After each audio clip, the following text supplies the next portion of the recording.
నిన్న ఆంధ్రప్రదేశ్లో పురంధేశ్వరి గారు ఆవేశంగా మాట్లాడిన మాటలు టీవీలో డిబేట్లు చూశాక ఒకటి చెప్పాలనిపిస్తుంది. అమ్మ పురంధేశ్వరి గారు, బావ కళ్ళల్లో ఆనందం చూడటం కంటే భక్తుల కళ్ళల్లో ఆనందం చూడటానికి ప్రయత్నించమని కోరుకుంటున్నాను.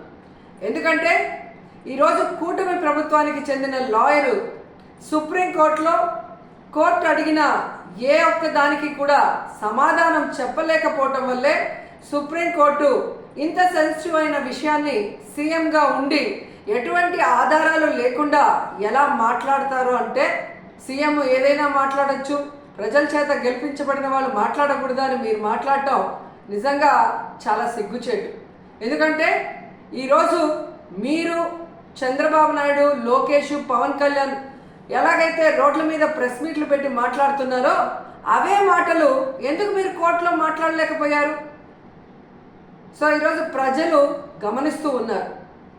ఎటువంటి ఆధారాలు లేకుండా లడ్డూలో టెస్ట్ చేయలేదని మీ లాయర్ చెప్పిన తర్వాత, ఎటువంటి ఇన్వెస్టిగేషన్ జరగకుండా చంద్రబాబు నాయుడు పవిత్రమైన తిరుమల లడ్డూ మీద అంత పెద్ద నింద వేసి మరి మత కల్లోలాలు సృష్టించే పరిస్థితి వచ్చినప్పుడు సుప్రీంకోర్టు అడగటంలో ఏం తప్పు ఉందని నేను అడుగుతున్నాను.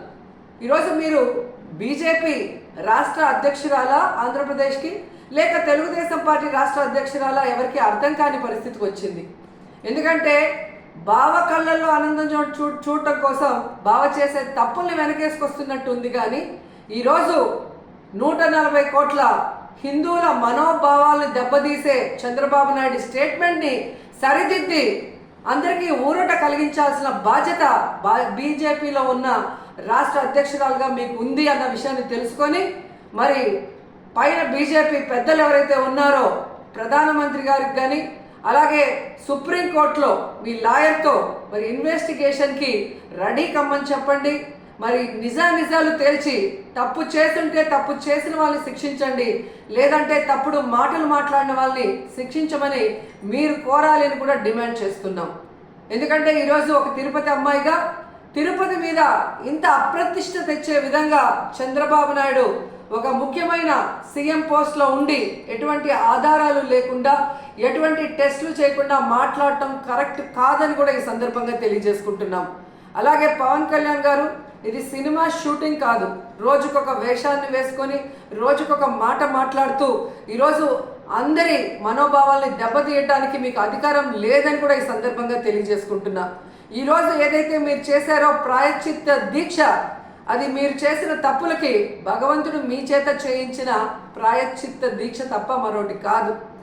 ఎందుకంటే ఈరోజు భగవంతుడే లేడని చెప్పిన మీ కుటుంబ సభ్యులు, మీరు, అలాగే ఏ రోజు హిందూయిజం కూడా గురించి మాట్లాడని మీరు, ఎన్నికల గురించి ముందు మీరు మాట్లాడిన మాటలకి ఈరోజు మీరు మాట్లాడుతున్న మాటలకి, మీరు వేస్తున్న వేషాలకి సంబంధం లేకుండా ఉండటం ప్రజలు గమనిస్తూనే ఉన్నారు.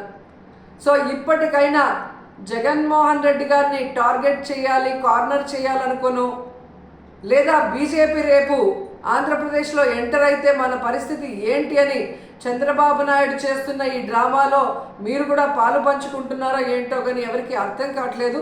కానీ పవిత్రమైన శ్రీవారి లడ్డూని ఈ విధంగా అపవిత్రం చేసే విధంగా మీరు మాట్లాడటాన్ని మేము ఖండిస్తున్నాం. వెంటనే దీని మీద సుప్రీంకోర్టు మరి విచారణ జరిపించి సిబిఐ ద్వారా మరి దోషుల్ని బయటకు తీసి వాళ్ళని శిక్షించాలని కూడా కోరుకుంటున్నాం. అలాగే ఇందులో మరొక విషయం ఉంది. ఏదైతే టీటీడీ ఈఓకి ఈ టీటీడీలో జరిగే ప్రతిదానికి సంబంధం ఉంటుంది. ఆయన ఈఓ అయిన తర్వాత వచ్చిన ట్యాంకర్లలో మరి బాగున్న ట్యాంకర్ని లోపలికి పంపించి అన్లోడ్ చేశాం. ఏవైతే వెజిటబుల్ ఫ్యాట్, వనస్పతి ఉంది అని చెప్పి వాటిని రిజెక్ట్ చేసి వాడకుండా బయటికి పంపించామని చెప్పిన ఈఓ గారు 2 నెలల తర్వాత సెప్టెంబర్లో చంద్రబాబు నాయుడు మరి ఏ విధంగా అయితే ఎనిమల్ ఫ్యాట్ కలిసి ఉందని అబద్ధం చెప్పిన తర్వాత కలిసిందేమో అని మాట్లాడటం గమనించి ఆ ఈఓని ఆ పదవి నుంచి పక్కకి తప్పించి అతనికి కూడా నోటీసులు ఇచ్చి విచారించాలి. అలాగే ఎవరైతే పర్చేసింగ్ కమిటీలో ఉన్నారో మరి ఇవన్నీ చూసుకోవాల్సిన బాధ్యత వాళ్ళకుంది. ఆ కమిటీలో ఉన్న వాళ్ళందరికీ కూడా నోటీసులు ఇచ్చి విచారించాల్సిన అవసరం ఉంది. అలాగే విజిలెన్స్లో మరి తప్పు జరుగుతూ ఉంటే ఏం చేశారు ఆ అఫీషియల్ కూడా నోటీస్ ఇచ్చి అన్నీ కూడా విచారించాల్సిన బాధ్యత మీ మీద ఉంది. ఎందుకంటే ఈరోజు చంద్రబాబు నాయుడు, పవన్ కళ్యాణ్ అపోజిషన్లో లేరు. అపోజిషన్లో ఉండి మాట్లాడింటే ఓకే అని చెప్పి ఎవరైనా కూడా మీ మాటలు నమ్మే అవకాశం ఉంటుంది. కానీ ఈరోజు మీరు అధికారంలో ఉండి విచారించాల్సిన అధికారం మీ చేతిలో పెట్టుకొని ఈరోజు ఆధారాలు సేకరించాల్సిన బాధ్యత మీ దగ్గర ఉండి కూడా అవేవి చేయకుండా కేవలం జగన్మోహన్ రెడ్డి గారి మీద నిందలు వేయాలి, వైఎస్ఆర్సీపీ అనేది లేకుండా చేయాలి అన్న ఒక కాన్సెప్ట్తో మీరు ముందుకు వెళ్ళటం వల్లే ఈరోజు అది బ్యాక్ ఫైర్ అయ్యి మీరు చెప్తున్న అబద్ధాలు ప్రజలందరూ కూడా గమనించే పరిస్థితి వచ్చిందని కూడా ఈ సందర్భంగా తెలియజేసుకుంటున్నాం. సో ఇప్పటికైనా శ్రీవారి పవిత్రమైన లడ్డూ జోలికి పోకుండా మీరు ఇకనైనా ఈ డ్రామాలు ఆపితే బాగుంటుంది. సుప్రీంకోర్టు విచారణకి మేము సిద్ధం, సిబిఐ వేసుకున్న మేము సిద్ధమని చంద్రబాబు నాయుడు, పవన్ కళ్యాణ్ అలాగే పురంధేశ్వరి గారు చెప్పాల్సిన అవసరం కూడా ఉందని చెప్తున్నాను.